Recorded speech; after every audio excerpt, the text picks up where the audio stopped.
Hola, hola queridos amigos, mi nombre es Roxana Herrera y estamos en un nuevo capítulo de Rucasana Enciende tu Luz. Y hoy día tenemos a tremendo invitado, él nos acompaña nuevamente, su nombre es Carlo Bertetti, él es terapeuta transgeneracional y mentor en desarrollo humano. Y hoy día vamos a hablar de metagenealogía y la posibilidad de transformar nuestra vida a través de conocer y reconocer nuestra historia familiar. Así que le damos la más cordial bienvenida a Carlo. Muchas gracias. Contento de estar nuevamente aquí en el programa y compartir contigo estos temas de desarrollo humano que son vitales para el ser humano. Por supuesto, el capítulo va a estar tremendo, chiquillos, así que no se lo pierdan. Vamos a un pequeño corte comercial y ya regresamos. Ya estamos de regreso en Rucasana Enciende tu Luz con Carlo. Y hoy día vamos a hablar de cómo poder transformar nuestra historia. A través, ¿cierto?, de conocer la historia familiar. Pero obviamente tú nos vas a introducir en el tema porque yo siento que hay ciertas situaciones que primero la gente tiene que ir sabiendo de su historia para poder adentrarnos aquí de lleno ya en la materia. Mira, creo que veámoslo de la siguiente forma. Cuando alguien tiene un problema o tiene una dificultad, independiente de la índole del problema, puede ser un problema de relación de pareja, de vínculo laboral, etcétera, busca entender cuál es la causa de este problema y probablemente tome distintos caminos o distintas vías para poder resolverlo. Sin embargo, caminos que son absolutamente válidos también. Sin embargo, el tiempo me ha demostrado que cuando vas directamente a tu origen, encuentras las respuestas ahí. Entonces yo siempre digo, para saber quién eres, tienes que saber de dónde vienes. Y ese saber de dónde vienes se refiere en particular a la historia familiar. Entonces la gente que nos ve en casa probablemente se estará preguntando, sí, yo tengo mi familia, mis padres, mis tíos, mis abuelos, de acuerdo. A lo que nosotros nos referimos es a cómo ese grupo de personas, al menos desde 4 generaciones, es decir, de los bisabuelos hasta la generación de nosotros, por decirlo así, de las personas que nos ven en casa, cómo ese árbol genealógico puede incidir de tal manera que puede marcar la vida de una persona, puede incluso darle un destino predeterminado para que cumpla un poco el rol fundamental o la misión fundamental de un árbol genealógico que es, desde la perspectiva que yo lo trabajo, perpetuarse en el tiempo y no desaparecer. Es decir, apela a lo más primitivo del ser humano. Entonces, es igual que un clan o una tribu en medio del Amazonas, para poder mantenerse durante siglos y a lo mejor miles de años, necesita transmitir su costumbre, su cultura, los hábitos y todo aquello que le da pertenencia. Y el árbol genealógico es exactamente igual. Entonces va a buscar perpetuar lo que conoce, no lo que no conoce, porque de alguna manera su única realidad es aquello que conoce. Y si eso que conoce está relacionado con situaciones difíciles, con dolores, con sufrimientos, eso es lo que va a transmitir a las próximas generaciones. Por lo tanto, cuando tenemos un problema, yo siempre le digo a la gente, mira, hazte la siguiente pregunta: ¿quién antes de ti en tu familia tiene el mismo problema que tienes tú? Por ejemplo, llega una consultante y me dice, tengo problemas con mi pareja, con mis parejas, porque tengo una relación, comenzamos este vínculo y al poco tiempo ellas me abandonan. Entonces he decidido que ahora seré yo la que abandone, para no sufrir el abandono de ellos. Entonces, cuando empezamos a mirar en profundidad la historia de ella, nos damos cuenta que su abuela materna fue abandonada por su abuelo materno, por su marido, y luego su madre fue abandonada por su padre. Y de alguna manera esos eventos de vida, esas situaciones de vida van quedando impregnadas de alguna manera a nivel psicológico, inconsciente, y de alguna forma, como es lo que vi, como es lo que integré, es lo que voy a buscar. Y de hecho es muy importante lo que dice Carlos, porque efectivamente la información dentro de nuestro árbol no se pierde, se transmite. No es que una generación vaya a olvidar toda la historia familiar, la tenemos en alguna parte del cuerpo. Y de hecho, desde la ciencia ya se ha comprobado que los traumas, por ejemplo, son heredables, quedan en nuestra genética. Por lo tanto, si los traumas son heredables, también toda la otra información queda en nosotros de alguna u otra forma, pero nosotros como no la conocemos, muchos de nosotros yo siento que a veces, yo he estado con pacientes que ni siquiera conocen los nombres de sus abuelos y nada de sus historias. Por lo tanto, yo siento que ahí hay como una tarea que hay que hacer, Sí. porque efectivamente si queremos saber para dónde vamos, tenemos que saber de dónde venimos, por Así supuesto, y conocer también estos patrones que tienden a repetirse una y otra vez. Exactamente. Y a raíz de lo que tú comentas, es increíble cuando logras entender cuál es la dinámica familiar en la cual tú estás inserto o inserta, y es como iluminar la caverna con una antorcha, ¿cierto? Es como encender la luz para los demás. Todo calza, todo empieza como a encajarse. Exactamente. Entonces, cuando tengo un problema, independiente del plano en el que sea, porque por ejemplo, si tengo un problema con mi superior en el trabajo, con quien es mi jerárquico, ¿cierto? Es una figura de poder, es una figura de autoridad, probablemente hay un conflicto con la madre o con el padre. Claro. ¿Te fijas? Entonces, esta forma de abordar los problemas, preguntándome si esta experiencia que yo estoy viviendo hoy día ya la vivió alguien en mi familia, tal vez no igual, pero muy parecida, entonces podría decir que estoy siendo parte de un sistema de repeticiones. Y esa forma de entender el árbol a mí me encanta, porque de alguna forma es entender que el árbol genealógico es un sistema de repeticiones que nunca cesa, y lo único que busca es perpetuarse en el tiempo. Entonces, si yo soy capaz de ver cuáles son las repeticiones de mi árbol, tengo un gran porcentaje de mi tarea hecha para poder ir y generar mi propio proceso de transformación. Entonces, como tú lo decías muy bien al comenzar, ¿cómo transformar mi vida a partir de la historia familiar? Por supuesto que podemos hacerla, porque cuando la conocemos puedo entender cuál es la trampa del árbol en mí. Entonces, si siempre me estoy buscando parejas narcisistas, ¿cierto? Entonces nunca me verán.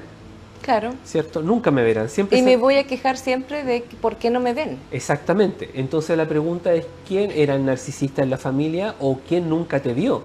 ¿Te fijas? Entonces esas derivadas son apasionantes porque son como tomas de conciencia para la persona. Y también lo que decías también tú es muy interesante. Esta información que viene desde los bisabuelos, desde ahí, desde más arriba, pero de alguna manera el árbol genealógico de los tatarabuelos se abre como un embudo. Y de alguna manera podríamos llegar a pensar que todos somos familia.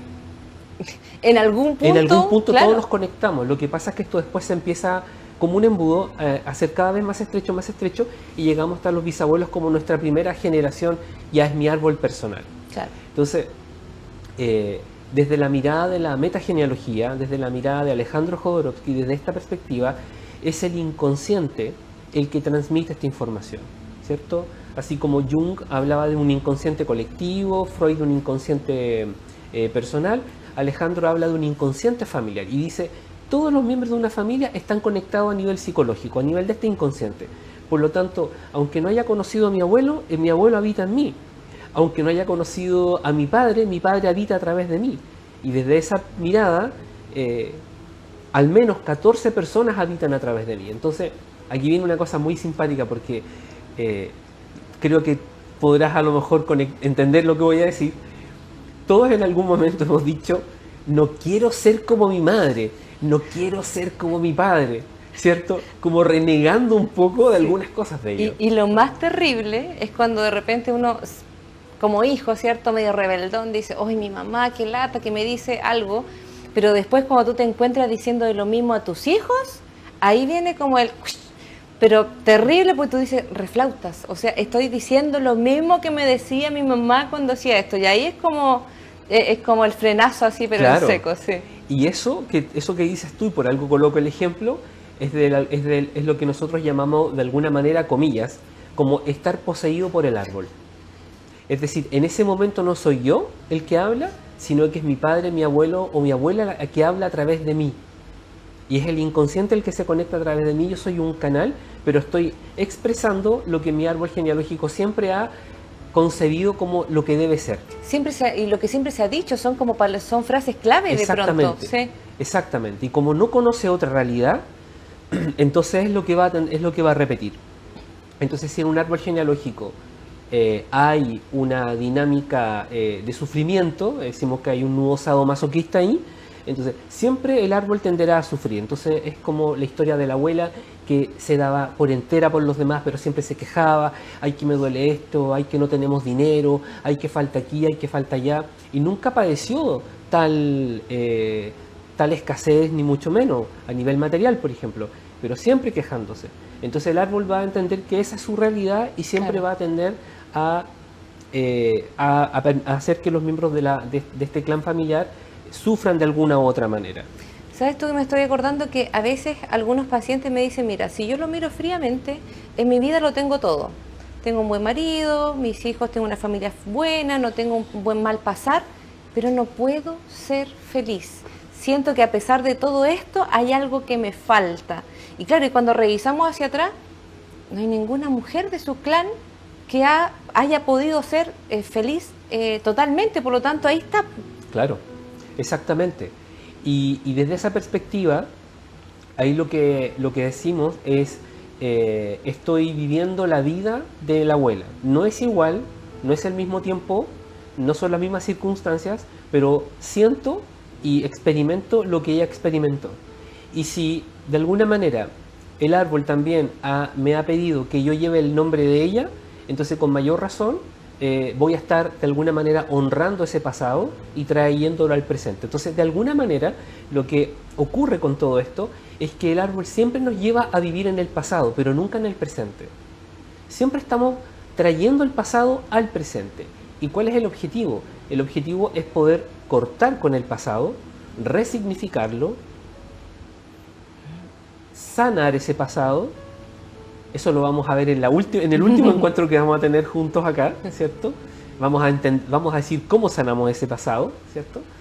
Pero sanar ese pasado, darle un significado completamente nuevo y liberarnos de las ataduras del árbol. Entonces, siempre hay una dualidad, en el sentido de que siempre quiero ser lo que yo quiero ser, pero los otros quieren que yo no sea aquello, quieren que sea lo que el árbol dice que sea. Claro. Entonces, ahí siempre estamos en un conflicto, porque por un lado yo quiero seguir mi camino, pero todo el resto del árbol me lleva a seguir el que el árbol quiere para mí. Entonces, estos destinos preestablecidos como si eres niña o si naces niño, vas a tener que llevar el nombre del padre, de la madre, y ya te van condicionando. Me gustaría que nos detuviéramos un poquito ahí, porque a veces la gente no entiende lo importante que quizás podría ser poner atención cuando uno le pone los nombres a los niños. Porque en definitiva el nombre es también un código, es una identidad dentro del árbol. Entonces, si yo pongo un nombre nuevo, está como limpio, por así decirlo. Así es. Pero si yo pongo el nombre, por ejemplo, en un nieto o en un hijo, el nombre de mi abuelito, el nombre de mi abuelita, qué sé yo, en honor a ellos, y que a veces es de corazón, y otras veces es por muchas cosas, por nostalgia, es por tratar de traerlo al presente, es por llenar un vacío, y ahí uno tiene que detenerse también en eso. Pero ¿cómo puede afectar en el plano real a este niño, por ejemplo, que tiene el nombre de su abuelito materno y su abuelito paterno? Es muy bueno lo que tú preguntas, porque me das pie también para agregar lo siguiente. Cuando yo les digo que el árbol genealógico se encarga de repetir lo que conoce, entonces ustedes en casa se podrán preguntar: pero Carlos, ¿cómo reconozco esto? ¿Cómo yo me doy cuenta de que el árbol estoy repitiendo en el árbol? De la siguiente forma: es ir a constatar cosas muy concretas. ¿Cómo te llamas? Lo que tú acabas de decir, ya lo voy a explicar. ¿Cuál es tu fecha de nacimiento? ¿Cuál es la actividad o profesión que elegiste?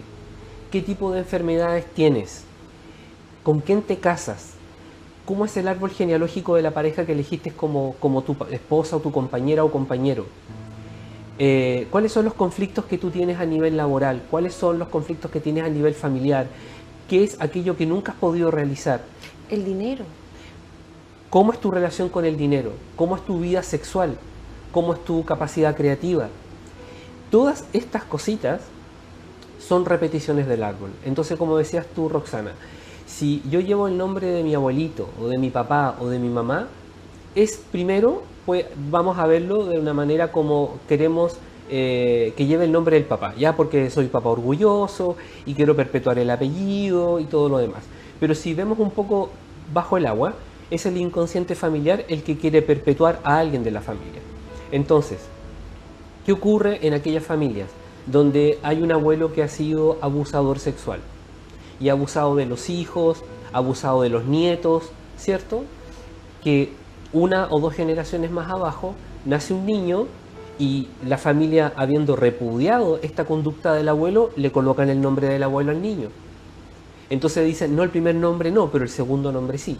Entonces, ¿qué puede implicar para esa persona? No que sea un abusador, ¿cierto? Pero que sí que sienta que carga con un peso que no le corresponde. Por ejemplo, ¿qué ocurre cuando en una familia nace un primer hijo y muere a los pocos días? La pena, la tristeza familiar, ¿cierto? La mamá y el padre cargan un poco con esta pena, la madre queda embarazada y o vuelven a ser un niño y no haya nada mejor que colocarle el mismo nombre del que falleció.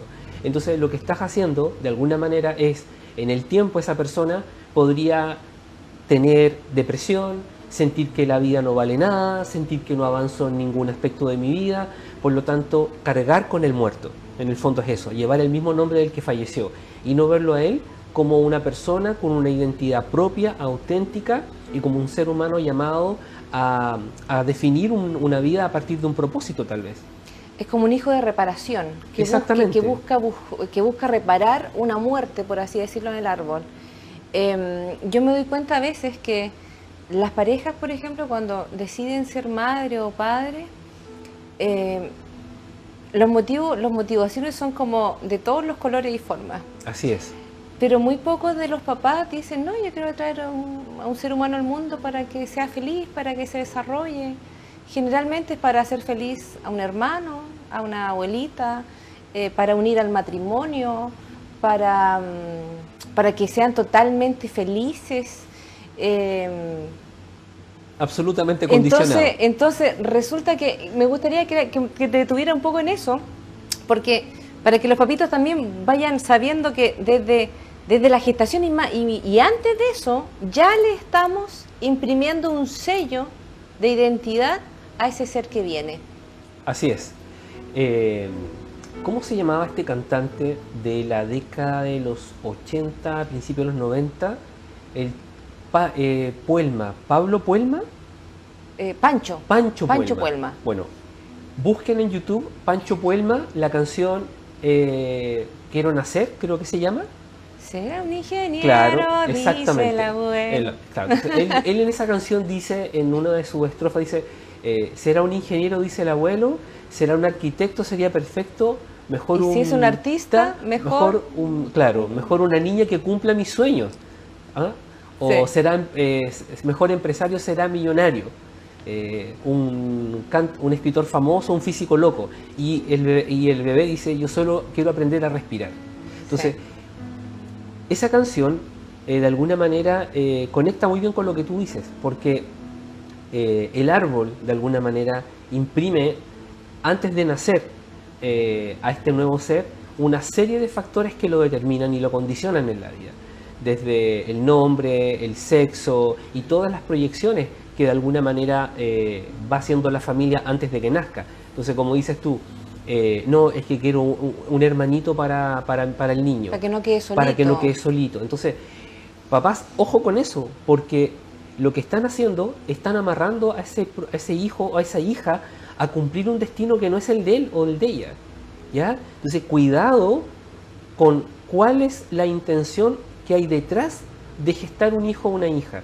Los hijos deberían ser gestados, primero, siendo deseados, independientemente del sexo, ¿cierto? Y esperados. ¿Qué es lo que ocurre? Que de repente nace un hijo o la pareja queda embarazada, no es un hijo esperado, pero probablemente sí deseado. O es un hijo esperado y deseado, que es maravilloso. Entonces, ahí hay que tener mucho cuidado, y también en el proceso de gestación, el mensaje que tú le estás entregando a este bebé, hablarle y decirle cuando la mamá está esperando el bebé, vas a ser, o eres un hijo, una hija esperada, eres una hija amada, eres un hijo deseado, vas a ser un ser humano auténtico, único. Entonces lo que le estás entregando no es condicionándolo, le estás diciendo cuáles son aquellas cualidades que tú quieres que ese hijo o hija posea. Por lo tanto, lo estás empujando a ser un ser completamente diferente. Y aquí me diste pie para tocar algo que yo creo que es pero fundamental. Y es, si quieres tener hijos, primero trabájate tú. Papá y mamá, potenciales. Si son ustedes una pareja que han decidido formar una familia y proyectarse en el tiempo, lo primero que yo les recomiendo hacer antes de colocarse en campaña es trabájense en forma individual, resuelvan esos problemas interiores, sanen aquellos traumas que puedan tener o aquellas faltas de afecto, faltas de amor, faltas de valoración que no tuvieron en su infancia y que tal vez inconscientemente están buscando que tu pareja te entregue lo que no tuviste. Ese no es el objetivo. Entonces, si logras hacer ese trabajo personal en pareja, tienes muchas probabilidades de que tus hijos nazcan sin esos pesos que inconscientemente transmites. ¿Te das cuenta? Absolutamente. Entonces, eso es súper relevante. Entonces, yo estoy muy tentado, no lo he hecho, no sé por qué, pero a lo mejor aquí está el momento, el compromiso conmigo de hacer una especie de escuela para padres, pero no en el sentido de cómo vamos a tratar a los Como niños clásico. como clásico, sino que una escuela de cómo transformarte en un buen padre trabajando tu árbol genealógico. ¿Te fijas? Es una súper buena temática, muy buena, porque en definitiva tenemos que recordar, chiquillos, que cuando nosotros no hemos sanado nuestra historia, cuando ni siquiera a veces hemos reconocido nuestras heridas, nosotros vamos a tratar de resolverlas con nuestros hijos y vamos a tratar de resolver nuestras heridas con ellos, no entendiendo que ellos son otras personas. Por lo tanto, si yo viví, por ejemplo, una situación de abandono, yo voy a tratar de estar presente, pero quizás mi hijo requiere espacio. Entonces, ahí es donde hay que poner el ojo, ¿cierto?, donde tiene que ser. Entonces, lo que dice Carlos es súper importante, porque si nosotros queremos ser responsables con este niño o esta niña que viene al mundo, con este ser, nosotros deberíamos tener una vida resuelta, para que él pueda llegar y ser atendido como niño, y como un ser individual y único, no como una prolongación de nuestra historia. Pensemos que de alguna forma el ser humano a los 40 años está empezando a madurar. Con suerte. Y la madurez se logra más allá de los 50 y quizás los 60. Entonces, cuando tienes 20 y tantos o 30 y tantos años y te transformas en padre o madre, ¿cierto? Tú todavía estás tratando de entender quién eres tú. ¿Y cómo vas a tratar de entender al otro si tú tampoco te logras entender? Entonces, de ahí un poco viene esta perspectiva o entender que, claro, uno no está preparado para ser padre, pero sí puedo hacer algo para ser un mejor papá o una mejor mamá. Entonces, yo los invito a que piensen un poco en esto de entender que yo puedo ser un mejor padre y una mejor mamá. Eso no quiere decir que me transforme en alguien perfecto, no es la idea, sino que aligerar mi propia carga, ¿cierto?, psicológica, liberarme de estos pesos familiares, sanar o conectar con mi papá y con mi mamá y con mi árbol, resolver aquello para yo estar mucho más ligero y poder enfrentar ese momento de la mejor manera posible. Entendiendo, como bien dices tú, que ese nuevo ser que llega a nuestro entorno familiar es único, auténtico y tiene todo el derecho de hacer su propia vida, por más y porque me mueran las ganas de que sea médico como yo, o abogado como yo, o enfermera como la mamá. No, tiene toda la libertad de elegir su propio camino. Y personalmente creo que ahí está la clave que transforma el planeta. Porque si hoy día llegan al mundo niños que están condicionados por papás que no hicieron su propio trabajo personal, entonces el proceso de evolución humana se demora un poco más. Y esto también es válido para quienes ya son papás, porque nunca es tarde de poder sanar o de, mejor dicho, de poder transformar tu vida de acuerdo a como tú realmente siempre quisiste hacerlo. Por supuesto, nosotros con Carlos no tendríamos trabajo, chiquillos, si nosotros termináramos nuestro proceso de desarrollo y no pudiéramos cambiar conductas, comportamientos, ideas, creencias y patrones. El ser humano, como buen mamífero, nosotros podemos aprender hasta el último día de nuestra vida, así que nunca, nunca es tarde, porque para mejorar la vida solo se necesita, ¿cierto?, las ganas, siento yo. Sí, el atreverse. El atreverse. Y entiendo que para alguien puede ser difícil o un poco complicado mirar un poco esta historia familiar y tener que confrontar algunas situaciones de vida que pueden ser traumas o dolores muy fuertes, pero... Es la única forma. Claro, como decía el querido Cristóbal Jodorowsky, decía, un trauma no le puede ganar a la vida, hay que resolverlo y trascenderlo. Ese es nuestro trabajo, pues, trascender nuestra historia. Sí, nos han pasado cosas no tan buenas, pero en definitiva eso también, todas esas experiencias nos han hecho lo que somos hoy día. Y nosotros elegimos con esta experiencia de vida transformarnos en víctimas o tomar las riendas de nuestra vida y tomar decisiones diferentes. Así es, así es.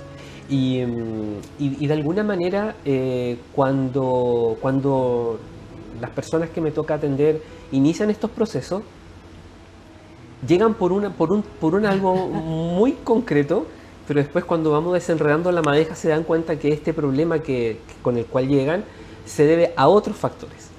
Familiares, por supuesto, entonces ya no es solamente la relación con la madre, sino que es la relación de la madre con su propia madre, con la abuela, y la abuela con la bisabuela, entonces todo está conectado, por lo tanto cuando hacemos el proceso del trabajo de transformación o de curar esas heridas, trabajamos con todos los miembros de ese clan, de esa familia.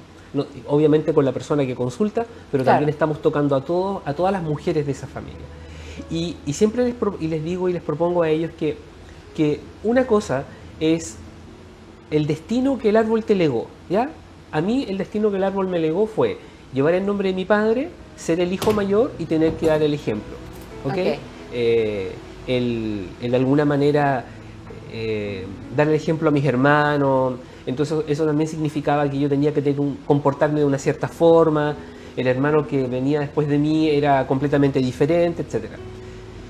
Por lo tanto, si yo estoy cumpliendo un destino que el árbol me legó, en este caso por llevar el nombre de mi padre y por ser el mayor, dos factores que inciden ahí, y de alguna manera tenerlo conmigo, entonces ¿cómo yo me salgo de este destino?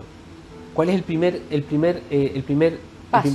paso para salir de aquí? Entonces siempre le digo a la gente, busca un propósito de vida, busca una finalidad de vida, conéctate con algo que realmente te haga plantearte y preguntarte por qué estás acá, por qué me levanto todos los días a las 6 de la mañana, por qué todos los días voy al trabajo, por qué me hago cargo de los hijos, por qué tengo mi pareja, por qué todo esto.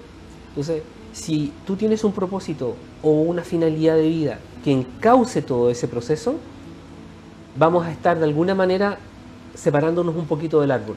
Dándonos identidad. Dándonos una identidad, siendo auténticos, porque de alguna forma quizás es lo que el universo quiere de nosotros, que lleguemos finalmente a la autenticidad. ¿Y qué significaría eso?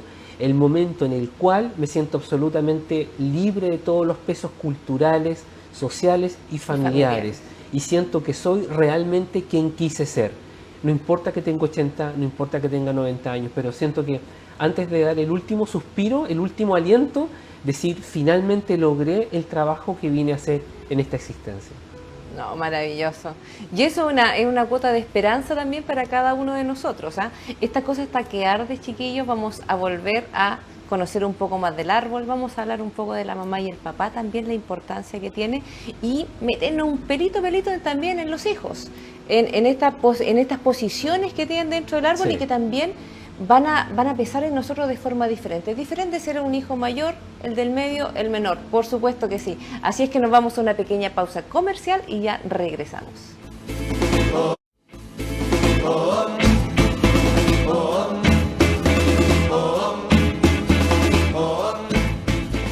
Ya estamos de regreso, queridos amigos, con Carlo Bertetti, hablando del transgeneracional y de nuestro árbol genealógico y cómo nos afecta, por supuesto, pero también cómo podemos transformar nuestra vida a través de él. Y estábamos en un temón, ¿cierto? Estábamos hablando un poco de nuestra identidad, de lo importante de los hijos, cómo podemos nosotros también ayudarlos en su proceso, porque cada uno de nosotros viene con una mochila, pero la idea es no ponerle más ladrillos, ¿cierto? Y tratar de alivianarla. Y nos quedamos un poco, ¿cierto?, con esta parte de la identidad y me gustaría saber, cuando nosotros tenemos hijos, tenemos varios hijos, y nosotros mismos que somos parte de una familia con varios hijos, ¿hay alguna diferencia entre el mayor, el del medio, el menor? ¿Hay algún tipo de responsabilidad diferente o algún peso diferente dependiendo de cuándo naciste? A ver, yo creo que el mayor o la mayor, por cultura, ¿cierto?, siempre se le ha asignado un rol de, como dije anteriormente, de mostrar el camino, dar el ejemplo y hacerse cargo de los hermanos menores cuando los papás no pueden, ¿ya? Se transforman en padres o madres de sus hermanos sin... y tampoco tiene que ser así porque no les corresponde. Claro. Muchas veces esos hermanos o hermanas mayores tienden un poco a postergar su propia adolescencia e incluso infancia. Claro. Porque como son los mayores, van a tener que ocuparse y cumplir este rol de papá o mamá cuando los padres no puedan estar, independientemente de por qué sea así, ¿ya? Entonces siento yo que tienen un poco más restringida la vida. El que viene a continuación probablemente tiene más libertad que el mayor, ¿cierto? Entonces como no me corresponde a mí mostrar el camino, entonces tengo libertad para hacer lo que yo quiera, ¿ok? Claro. Y el menor o la menor, vamos a hablar de hermandad de tres, ¿cierto? Será probablemente el conchito o la hija o el hijo esperado, ¿cierto? El que llegó en el momento... O el sorpresivo. O el sorpresivo, el que llegó en el momento en que, nunca pensé que íbamos a tener un hijo a esta edad, o no sé qué ocurrió, pero está ahí. Entonces, por ser el menor o la menor, los papás y el resto de la familia va a tender a regalonear, a consentir, etc. Sin embargo, y aquí viene algo que no es muy grato para los menores. Ojo, no digo que todos, ¿ok? Pero sí me toca verlo mucho cuando trabajo. Que hay hermanas menores o hermanos o hijos menores, ¿cierto? Que sabiendo que han nacido en un momento en que los padres no los esperaban, ¿cierto? Porque en algún momento de la conversación, cuando son más grandes, dicen, no, si tú naciste en un momento en que tu mamá y yo estábamos pero impecables, íbamos, no sé, irnos de viaje o teníamos planificado otra cosa para nosotros y llegaste tú. Entonces, ¿qué ocurre? Que los hijos menores, este tipo de hijos menores, se sienten en deuda con sus papás. Me siento en deuda porque tú sacrificaste un poco tu vida por mí. Me siento en deuda porque te hiciste cargo de mí en un momento de la vida en que no tenías planificado tener hijos. Entonces, como estoy en deuda, tengo que pagarte de alguna forma. Y ese pago, a veces, se hace con el colocar en pausa mi vida y hacerme cargo de mis papás cuando enfermen o cuando sean más viejitos, ¿ok?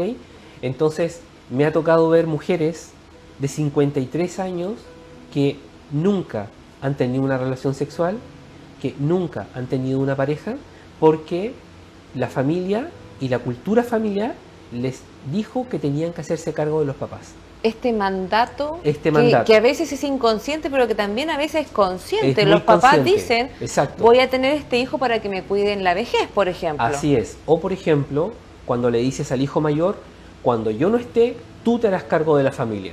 Y tú tendrás que ver que tu mamá no tenga necesidad. Entonces yo le dije una vez a una persona, le dije, pero ¿te das cuenta de lo que estás haciendo con eso que le acabas de decir? Le estás colocando un peso y algo que no es suyo. Claro. Si tú ya no estás, no estás. Y la madre, ella, la viuda, tendrá que ver cómo hace esta vida nueva sin su marido. Pero tu hijo es tu hijo, no tiene por qué reemplazarte a ti. Entonces, esto que se da en la hermandad es muy interesante, porque incluso el del medio, con toda la libertad que puede tener, siente que no ha sido visto. Claro, se invisibiliza entre medio, ¿cierto?, de la responsabilidad y el regalón, y queda como ahí. Y quedó al medio. Entonces, ¿qué es lo que ocurre con el hermano o la hermana del medio? Que tienen dos posibilidades. o se transforman en la oveja negra, pero no es la oveja negra. Se transforman, multicolor. claro, exactamente, en la persona que cae, no sé, siempre tiene problemas, siempre los papás están preocupados de él o de ella porque nunca logra, por ejemplo, prosperar en la vida, o está metido en problemas, o cae algún tipo de adicción, drogas, alcohol, etcétera, o tiene problemas financieros, tiene deudas, pide plata, etcétera. Y lo que está haciendo es llamar la atención. Claro. Está diciendo, véanme que aquí estoy y lo hago de esta manera. O, por el contrario, me transformo en un profesional de éxito, gano más dinero que mis otros hermanos, soy el que tiene una mejor posición económica y también le estoy diciendo a mis padres, mírenme que soy más exitoso que estos otros. Les gané a los demás. Entonces soy competitivo, soy competitiva, claro. Siempre trato de ser un mejor hijo, un buen hijo, y ahí yo hablo un poco de la mujer pulpo, que es la mujer que corre por los hijos, corre por los papás, corre por las amigas, corre por el marido, y siempre trata de cubrirlo todo y hacerlo perfecto. Entonces detrás de esa búsqueda de perfección hay una búsqueda de valoración. Claro. ¿Te fijas? Casi de reconocimiento. De reconocimiento, quiero sentirme valorada, reconocida por mi papá, por mi mamá, etc. Entonces, esta hermandad es muy interesante. Entonces, pregunta para ti en casa, ¿cuál es tu lugar dentro de tu hermandad? Y si alguna de estas cosas que hemos dicho con Roxana calza contigo, porque podría ser el mayor, el del medio, el menor o el cuarto, ¿cierto? O ser medio hermano de otros hermanos, y también cómo es la relación con los hermanos de tu papá o tu mamá, ¿cierto? Claro, entonces, en esta nueva familia. En esta nueva familia. Entonces es muy, muy, muy interesante cómo te vas de alguna manera cumpliendo a cabalidad con ese rol dentro de la hermandad. Así que es muy interesante poderlo ver desde esa perspectiva. Y yo también lo invito a algo, porque en definitiva generalmente en Chile al menos, lo que yo he podido ver, cuando las mujeres hemos tenido un aborto espontáneo o inducido, generalmente eso no se habla. Pero esos seres que estuvieron en nosotras por el tiempo que haya sido, también cuentan. Claro. También cuentan. Por ejemplo, yo tengo 2 hijas vivas, pero en medio de ellas yo tuve un aborto espontáneo. Por lo tanto, yo no tengo 2 hijas, tengo 3 hijos. Una mayor, uno del medio, que es Gabriel, y mi hija menor. Por lo tanto, cuando yo hago esta apreciación de mi árbol, yo tomo también en consideración al que no nació. Eso es muy importante porque si yo no lo considero, si yo no lo nomino, si no le puedo poner un nombre, lo estoy excluyendo. Y ahí pasan otras cosas. Y me gustaría también que tú ahí me apoyaras, ¿cierto?, para irlo explicando mejor, porque también el hacer el árbol significa hablar también de las cosas que a veces no nos gustan. Así es. De algunas situaciones tabú, de algunos secretos, de algunas cosas que no se dicen, de algunos excluidos que también tienen que ver con nosotros. O sea, en el árbol todos son importantes, todos juegan un rol, todos tienen un papel, y cuando nosotros no los incluimos, también eso tiene consecuencias en nosotros. Entonces, si usted tiene un hijo que no ha nominado, que no le ha puesto un nombre, le invito, ¿cierto?, a reconocerlo, a que su muerte no sea en vano. Sí, me hiciste acordar de una pareja de amigos que tengo. Ellos tuvieron una primera hija y esta niñita venía con muchos problemas, y ellos sabían desde los pocos meses de gestación que no iba a sobrevivir. Entonces, obviamente, podría estar la posibilidad de abortar ese hijo, ¿cierto?, para que ese hijo no terminara su proceso, o esperarlo. Y ellos esperaron que naciera esta niñita, esta hija. Nació, tuvo su nombre, estuvieron con ella, la quisieron, la amaron, vivió un par de horas y falleció. Pero esa niña llegó, se transformó en parte de la familia y partió. Claro. ¿Te fijas? Entonces, ese tipo de cosas son maravillosas porque son parte de tu familia, son parte de tu árbol. Y el negarlas o ocultarlas no le hace bien al árbol, porque todo secreto familiar siempre tiende a aparecer de alguna manera. Siempre. Es como una pulsión, es algo que está latente y en algún momento va a aparecer. Y como lo decías tú, también me conecto para poder, la gente se preguntara en casa, ok, si yo quiero armar mi árbol genealógico, ¿qué es lo que tengo que hacer? Entonces, lo primero que tienes que hacer es buscar la información. ¿Qué información? Lo que dije hace un ratito atrás. Nombres, fechas de nacimiento, fechas de muerte, causa de muerte, importantísima. Descripción de la persona, es decir, cómo era mi abuelo, qué es lo que sé de mi abuelo, un perfil de esa persona. Claro, si le gustaba ¿cierto? cantar, bailar, tocar guitarra, qué Si sé era yo. cercano, si era lejano, si era frío emocional o afectivo, si era frío emocionalmente, si era afectivo, si una persona proveedora, ausente, presente en la familia o en la vida, etc. Y te vas a encontrar, y todo lo que puedas recolectar del árbol, te vas a encontrar, yo siempre le digo a la gente, primero parte por ti. A ver, ¿qué es lo que yo sé? Y lo vuelcas todo afuera. Claro. Después empiezas a preguntar a tus padres si están vivos, a tus tíos, a tus primos y primas que también tienen información, y va a llegar un momento en que probablemente te va a costar ir un poco más allá con esa información.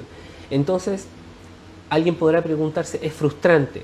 Sí, es frustrante, pero tal vez lo que está ocurriendo es que el árbol no quiere revelar algún tipo de secreto o algo que causó dolor.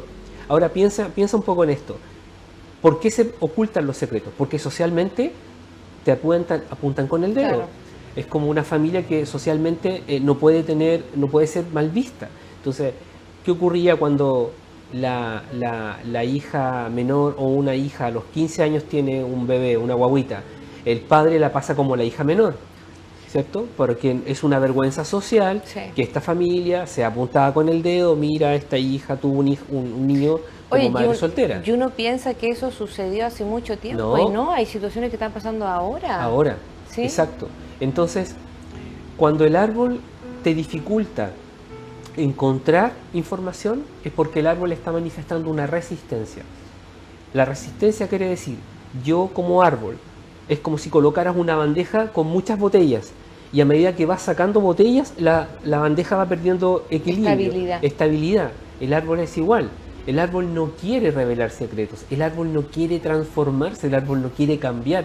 Por lo tanto, va a hacer todo lo posible para que no se sepa lo que se está ocultando. Entonces, si no puedes encontrar más información, déjalo hasta ahí.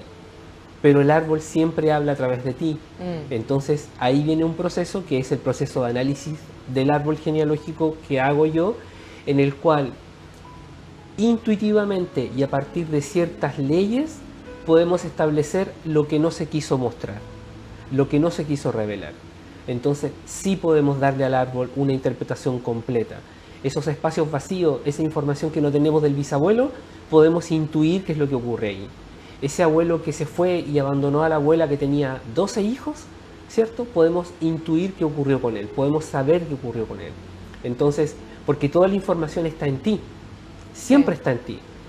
Tienes que tener un poquito de ayuda para poder extraerla y darle un sentido a toda esa historia familiar. Y es la forma de poder hacerlo. Entonces, buscar información concreta del árbol para darle una lectura psicológica después. Claro. Ahora me gustaría, tú trajiste Sí. una tablita, me Sí. gustaría que la dieran para que también ustedes puedan en sus casas comenzar a elaborar su árbol Sí. de una forma simple. Como decía Carlos, es muy importante de qué se murieron, qué profesiones tenían, qué enfermedades tenían, si les gustaba el mar o la playa, si en definitiva, cómo se llevaban también sus papás, por ejemplo, con sus propios hermanos. Exacto. ¿Cuál era la relación de ellos? ¿Cómo era la relación de sus padres con sus propios padres? Si se sabe algo, por ejemplo, de alguna persona excluida, siempre hay un excluido, chiquillo, el tío alcohólico, el que estafó a la familia, el asesino, el violador, siempre eso hacíamos como que no existe. El homosexual. También tiene razón. El tío homosexual o la tía que es lesbiana. Que lo ocultó durante Oculto, toda su sí. vida muchas veces Sí. para no avergonzar a la familia o que lo acallaron finalmente. Exactamente. Sí, Sí. eso es muy importante. Sí. Entonces ahí lo tenemos. Bueno, este esquemita que está acá, me imagino que lo están viendo ahí, ok. Bueno, esta es la forma como trabajo el árbol genealógico. Trabajamos en 4 niveles. El que está acá es la hermandad donde te ubicas tú y todos los amigos y amigas que nos están viendo en este momento. Aquí te ubicas tú ¿Con tus hermanos? con tus hermanos, ¿cierto? Y este espacio que está acá se va a dividir en la cantidad de hermanos que sean, hermanos y medios hermanos, vivos y también fallecidos, abortos, todo va aquí, ¿ya? Entonces cuando hablamos de una hermandad, hablamos de todos los hermanos, todos, y medios hermanos también. Segundo nivel, nivel de padres y tíos, mirándolo desde acá, aquí está el padre, este es el árbol paterno, esto que está acá, hacia allá es el árbol paterno, hacia acá es el árbol materno. Entonces aquí tenemos al papá, aquí tenemos a los hermanos del papá, tus tíos y tías, aquí tenemos a tu madre y aquí tenemos a tus tíos y tías maternos, ¿cierto? Porque ellos también son importantes. Acá tenemos a los abuelos, aquí tenemos al abuelo paterno y aquí a la abuela paterna. Si te das cuenta, el padre, ¿cierto? Siempre está a la izquierda. Está en segundo lugar, por así decirlo. Y va acá la abuela. Y acá tenemos también al abuelo materno y a la abuela materna. Y arriba los bisabuelos. ¿Ok? Entonces aquí están los padres del abuelo, los padres de la abuela, etc. Lo mismo acá. Entonces, 4 generaciones. Ahora, el árbol genealógico impacta en 4 aspectos fundamentales la vida nuestra. Más, pero 4. Entonces, decimos que en el árbol genealógico hay 4 egos que hay que conocer para poder entender dónde está mi nudo, dónde está mi trampa en el árbol. Entonces decimos que los bisabuelos es la generación más lejana a ti. Ellos vivieron a fines del siglo XIX o principios del siglo XX. Por lo tanto, su contexto cultural y social era muy distinto al tuyo, acá abajo. Entonces, lo que tú heredas de los bisabuelos es sus ideas, sus creencias, su religión, su preferencia política y todo aquello que de alguna manera conecta con nuestro plano de las ideas. Entonces decimos que la herencia de los bisabuelos es tu plano intelectual. O sea, todas mis ideas, todas las creencias que yo tengo, por supuesto que a medida que vas creciendo vas integrando nuevas, pero las que el árbol te hereda vienen de acá, de los bisabuelos. Ahí yo estoy haciendo como un pequeño análisis. Si tú te das cuenta, en el presente, todo el mundo, o la mayoría de ustedes, quieren tener una parcelita, quieren irse al campo. Así es. Y generalmente nuestros bisabuelos venían del campo. ¿Podríamos hacer como un nexo? Claro, sí, exactamente. Es un muy buen ejemplo. O sea, si mi abuelo vivía en una parcela, o en el campo, ¿cierto? Mi bisabuelo tenía una parcela, su propio territorio, yo buscaré tal vez tener lo mismo, es volver a conectar con ellos. Entonces, la visión del mundo, las ideas que yo tengo de la vida, las creencias con las que llevo, vienen de acá. Se gestan a nivel de los bisabuelos. Generación que por lo demás que tenía como objetivo la sobrevivencia fundamental, trabajo. Olvídense que aquí hubo amor, afecto y cariño, salvo muy pocas excepciones. Sacrificio, esfuerzo, más aún si tus bisabuelos son inmigrantes, venían arrancando de Europa, de alguna guerra, ¿cierto? O venían a esta parte a hacerse la América, de ahí viene el concepto de hacerse la América, es llegar a América como el continente prometido. Por lo tanto, aquí puede haber habido mucho sacrificio, mucho trabajo duro, ¿cierto? Mucho dolor, mucha pena.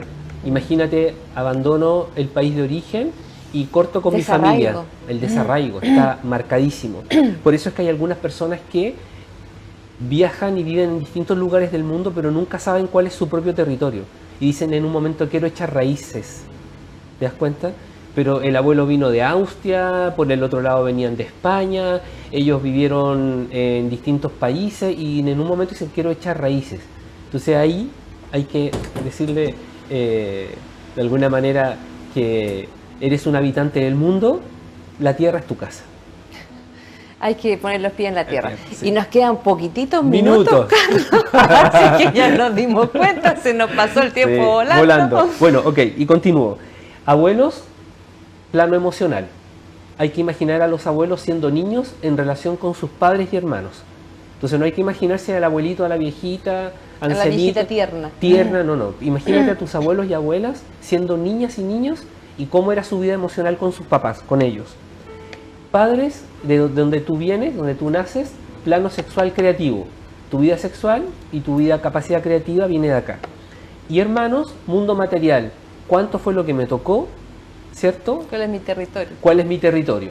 Entonces, materialidad, sexualidad, creatividad, emocionalidad y plano intelectual es lo que te hereda tu árbol genealógico. Si logras descubrir lo que es lo que hay aquí, puedes resolver tus problemas con el árbol. Y es muy importante lo que tú dices de los hermanos en el punto de la materialidad, cómo yo me relaciono con el mundo material.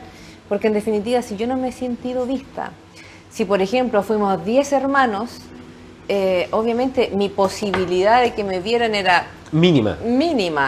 Quizás si fue hijo único fue distinto. Entonces también la cantidad de hermanos o la cantidad de importancia que yo tuve en el árbol, también eso es muy relevante. Así es. Pero me encanta el esquema porque está súper simple. Uno lo puede hacer fácilmente y Sí. tú vas rellenando los cuadritos. Es increíble como cuando tú lo vas haciendo te va llegando información. Somos seres eminentemente visuales, por lo tanto necesitamos de alguna manera ver. Y cuando hablamos del árbol genealógico, particularmente a mí me encanta porque yo estoy viendo el árbol a través de datos concretos, ¿cierto? Como diría un ingeniero, un levantamiento de información. Absolutamente. Y bueno, chiquillos, yo estoy segura que cada uno de ustedes, ¿cierto?, quedó encantado. Obviamente vamos a traer a Carlos nuevamente para seguir hablando del árbol, para seguir avanzando, porque realmente para hablar de nuestro árbol genealógico nosotros podríamos estar aquí días completos sin parar. Así es que lo vamos a traer, pero por mientras, si usted quiere encontrarlo, por favor, Carlos, cuéntenos dónde te pueden encontrar. Bueno, probablemente después coloquen ahí en el, Ajá, ¿cierto?, los datos, pero me pueden encontrar en mi fono, WhatsApp, Ajá. lo voy a dar, 9662-54902, de nuevo, 9662-54902. Y en Instagram, @carloterapeuta, Carlos sin S, Carloterapeuta. Ahí me pueden encontrar. Es Carlo Bertetti, chiquillos. Sí. No de Carlos, Carlo, así tal cual. Bien italiano, ¿cierto? Sí, porque mi bisabuelo, Hablando del árbol. generación intelectual, plano del intelecto, llegó de Italia como en 1858 a Valparaíso y era comerciante. Y ahí tuvo muchas aventuras, así que tengo una raíz allá. Qué maravilla. Sí. Bueno, a veces uno dice, ¡ay, qué rico que vengan de Europa! Pero Europa es uno de los países, es uno de los territorios también donde hay harta historia y Por hay harta supuesto. guerra, hay harta Sí. movimiento, hay harta lucha, hay harta cosa. Bueno, pero eso vamos a hablar, podríamos hacer un capítulo completo de inmigración. Pero maravilloso. Absolutamente, así es que bueno, como saben, chiquillos, cuando estamos terminando el programa, sacamos un mensaje para Carlos, por supuesto, pero también para cada uno de ustedes, y el mensaje dice así: yo soy el ángel enviado por el cielo para calmarte con mi luz.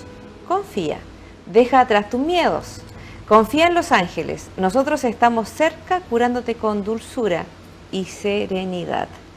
Yo siento que es momento de confiar, chiquillos, es momento de creer, es momento de dejar los miedos atrás, es momento de transformarse. ¿Y con qué mejor que con dulzura y perdón y serenidad?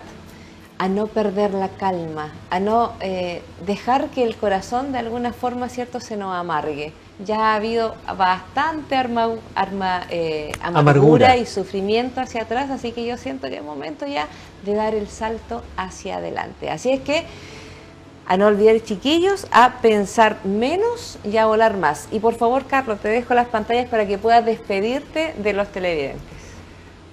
Encantado de estar aquí con ustedes nuevamente. A mí me encanta esto de poder participar en este tipo de programas y los invito de verdad a preguntarse un poquito quiénes son ustedes dentro de su árbol genealógico, y a todas aquellas personas y papás y mamás y parejas que en algún momento quieran proyectarse a tomar un poco en consideración lo que hemos comentado con Roxana.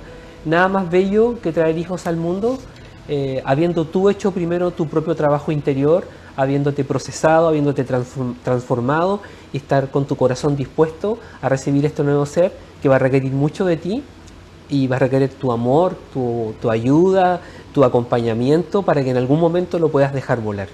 Entonces, esa es la invitación. Conócete a través de tu árbol genealógico y transforma tu vida para vivir mejor.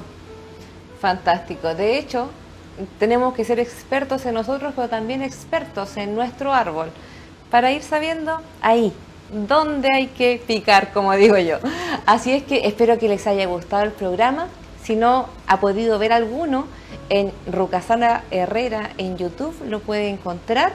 Y por supuesto, nos encontramos, ¿cierto?, en el siguiente capítulo con otro siguiente tema, con otro nuevo tema. A Carlos, de todas maneras, lo invitamos de nuevo. Y eso, chiquillos, bendecida semana y que tengan un hermoso, hermoso día. Namaste, queridos amigos.